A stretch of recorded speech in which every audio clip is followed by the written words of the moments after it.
Não é? Ele está trazendo a diretora da IAP, Isabel Cambraia, para falar sobre a primeira feira do livro do Amapá. Não é? A Isabel Cambraia, ela está vindo também aqui na companhia da escritora organizadora. Diga aqui no microfone, bom dia, bom dia. Muito bom dia a todos os ouvintes da Rádio Difusora. Eu estou muito feliz, que eu adoro rádio. Eu também gosto muito, é por isso que eu estou por aqui há 45 anos. Rádio é muito quente, né? É verdade. Porque a pessoa imagina. Exatamente. Então estou falando aqui com a Eliette Ferrer, não é? Que está participando desse evento importante que reúne poetas, escritores, adultos, jovens e crianças na primeira feira de livro do Amapá, FLAP, que o Maurício falou tão bem ontem, e abordamos aqui também um conto do escritor Inácio de Loyola Brandão, né? Que é sem dúvida um expoente da literatura brasileira e que está entre nós aqui no estado do Amapá. Você lembra do conto, do título? Eu lembro. O homem cuja orelha cresceu. Né? É sem dúvida uma coisa belíssima. Mas nós vamos conversar aqui com a Eliette Ferrer, que nos visita e é sem dúvida uma autora importante, carioca, professora, residente no Rio de Janeiro e participante de movimento estudantil a partir de 63, fez história na Universidade do Estado da Guanabara, hoje o UERJ, e ela vai contar mais para a gente dessa trajetória. Bom dia, uma satisfação recebê-la, não só aqui na rádio, mas no estado do Amapá. Bom dia de novo, agradeço outra vez ao povo amapaense e também a deputada Janete Cuperibe e o senador também Capi, além do Camilo, né? Sim. Que organizou essa feira internacional, que é uma feira fantástica. Eu estou impressionada com o movimento na feira, eu tenho ido todos os dias. Isso é muitíssimo importante quando se trata de educação, né? A leitura é muito importante. Eu estou muito feliz de estar participando desse evento. Agora vamos destacar aqui o livro 68, A Geração que Queria Mudar o Mundo, de sua autoria. Sem dúvida alguma, um livro que deve estar chamando a atenção das pessoas que participam da feira. Está aqui na minha frente uma edição do livro, A Geração que Queria Mudar o Mundo, 68. Olha, 68 eu estava com 18, seu Maurício. Eu também queria mudar o mundo. O que diz o livro? Eu ainda quero mudar o mundo. E realmente a gente está feliz, mas a gente sempre quer melhor, né? Nós queremos um mundo melhor para todos, com mais igualdade social, com menos criminalização da miséria, né? Com mais saúde e educação também para todos, saúde de qualidade. É verdade, é verdade. Esse livro aqui, ele foi organizado por mim. Na realidade, eu também sou autora, porque eu tenho relatos. Né? Ele tem 100 autores. São 100 ex-militantes contra a ditadura que escreveram, que mandaram relatos para mim, relatos de episódios importantes, interessantes da luta contra a ditadura. Sim. São 170 relatos. Eu tenho alguns relatos, meu companheiro ali, o Leôncio de Queiroz, tem outros relatos, mas são 170 relatos. Esse livro aqui, ele é uma obra que eu considero assim, uma maravilha, não é? Embora eu sou mãe dele, né? A gente fala assim, mas ele é uma maravilha. Por quê? Mas é como toda mãe fala do filho, né? Meu filho é lindo. É lógico. Mas esse filho aqui, ele realmente vendo, porque eles são 100 pessoas. Né? Ele tem relatos, os relatos começam desde 64, de 1º de abril de 64, quando o golpe foi instalado, até o final da ditadura. Então, ele pega toda o período, né, histórico da ditadura e os 100 autores são de todo tipo. São desde pessoas simpatizantes, moradores vizinhos, até familiares, militantes, e os militantes que só ia a partido, militantes de todo gênero também, até aquele mais profundo que entrou na luta armada. Luta armada essa que foi iniciada pelos militares. Foram Sim. eles que tomaram o poder com as armas. Muito e nós bem. exercemos o direito de protestar. contra o autoritarismo. Muito bem. Então, o livro fala a respeito de episódios daqueles anos de chumbo, não é? E que realmente a população brasileira quer passar uma borracha, esquecer, até talvez lembrar sempre para que nunca mais aconteça, não é? É isso que a gente quer. A gente quer lembrar sempre para que nunca mais aconteça. É como uma doença. Se você tem uma doença, você tem que curar. Está com uma doença no braço? Tem gente que bota manga comprida, não quer mostrar o braço. Mas a doença vai crescer lá por dentro. Nós queremos revelar, denunciar tudo justamente para que isso nunca mais aconteça. Muito bem. E, Euclides, pois não, bom dia, uma satisfação te receber Humberto, aqui bom dia, Humberto. no programa, tudo bem? Tudo bem, Humberto. Bom dia, Eliette. Bom dia, Olha, é querido. um prazer muito grande ter você aqui. Eu comecei a ler, né, o livro, quer dizer, estou lendo o livro, que é um livro denso, e me encantou, fico encantado com esses relatos.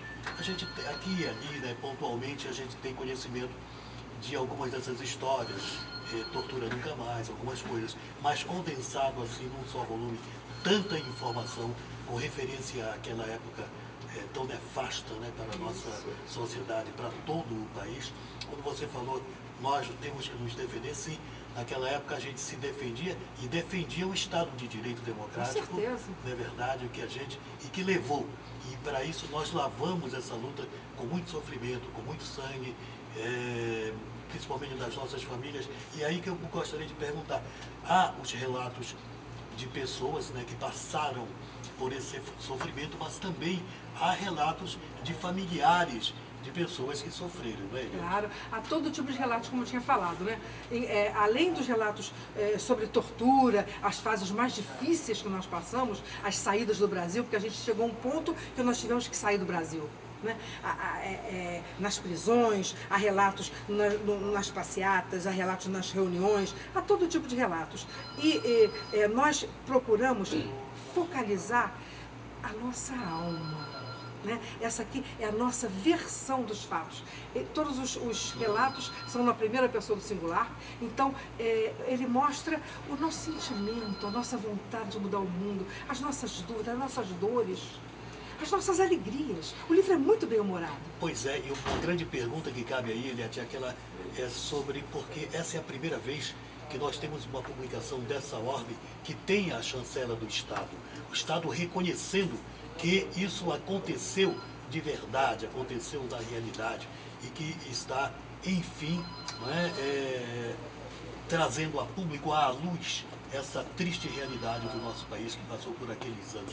O que isso representa para todos nós, eu diria assim, mas principalmente para aquelas pessoas que lutaram, que sofreram, que perderam parentes e que perderam a vida, e esses hoje estão só na nossa memória. Mas o que representa para todos nós essa publicação? Essa publicação, ao mesmo tempo que ele representa a denúncia, representa também o resgate da história do Brasil. Que até agora a história do Brasil foi contada pelos vencedores, né? Pelo pessoal que continuou no poder. O pessoal da ditadura continuou no Na poder. realidade, o vencedor foi a democracia. Né? No final das contas, nós estamos falando aqui porque a gente lutou naquela época. Pois é. Né? Antes de tudo, também quero Concordo quando agradecer. você diz que eles foram os vencedores, nós somos os vencedores. Digamos assim. Com certeza. O Brasil, né? O Brasil, o povo brasileiro. Eliette, nesses relatos, você diz que existem uns comuns de todas as naturezas. Eu perguntaria, alguns relatos históricos de pessoas que foram importantes dentro desse processo de luta, como, por exemplo, Marighella, como, por exemplo... Nós não temos relatos de Marighella. Marighella morreu há muitos anos, nós não podemos. Nós temos relatos de pessoas que falam dele. Mas da pessoa dele, não. Essas figuras históricas que Esse participaram na livro luta foi... não tem relatos dessas... Tem, todos participaram da luta. Era isso que eu digo, é isso que eu quero perguntar. Mas o Marighella, ele morreu em 69. Alguém que se destaque nesses relatos que tem aí? Todos nós somos importantes. Não, eu não estou dizendo que não é, mas tem pessoas que se destacaram mais do que outras nessa Lideranças, você diz? Lideranças. Nós temos aqui relato do Jean-Marc Van der Weyde, que era presidente da UNE, por exemplo. Pessoas assim destacadas pela mídia, você quer dizer? Tem relato da Norma Bengel. tem relato de um cineasta chamado Silvio Tendler, tem relato... São 100 pessoas, né? Pois é isso que eu queria. A minha pergunta é, desses que se destacaram na mídia, ou que foram mais divulgados, mais discutidos, era isso. Norma Benga foi uma, é uma artista, é uma dessas ainda. que eu acho que é uma pessoa que... A riqueza desse livro é justamente porque a maioria dos autores dos textos são anônimos. Né? Porque as pessoas, digamos, as mais importantes, entre aspas, ninguém está vendo o gesto que eu estou fazendo, que é rádio, né? As pessoas mais importantes fizeram os seus livros pessoais. A riqueza desse livro é que são aquelas pessoas, em maioria, anônimas, que não tem como publicar um livro, mas elas podem escrever episódios. E nós, então, sincronizamos aqui. Antes só de você continuar, eu quero agradecer a Comissão da Anistia e o presidente da Comissão da Anistia, Dr. Paulo Abrão, por publicar esse livro. Eu perguntaria, essa geração de 68 que buscava mudar o mundo, tem muita diferença da geração de jovens hoje que também quer mudar o mundo? Olha, eu vou dizer o seguinte, é claro que todas as gerações têm diferença, né? A gente não pode dizer que são iguais, ninguém é igual a ninguém, muito menos gerações. Agora, essa geração que tem agora 20 anos, essa geração já foi educada, criada, depois de 22, 25 anos, sei lá, de ditadura. Então ela é diferente, sim. Eles querem mudar o mundo, eles querem... Nós temos agora, por exemplo, um grupo chamado Levante Popular da Juventude, que é um grupo fantástico, que está levantando nomes, que está fazendo os famosos escrachos. Esses escrachos são movimentos que se fazem na porta dos torturadores, né?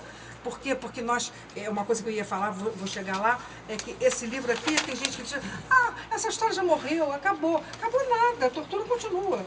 A gente não pode esquecer os caras pintadas que foram decisivos na queda do Collor. Isso, mas não é só isso não. A tortura continua até hoje em muitas delegacias e prisões do país inteiro. Exatamente. Isso não é possível no século XXI.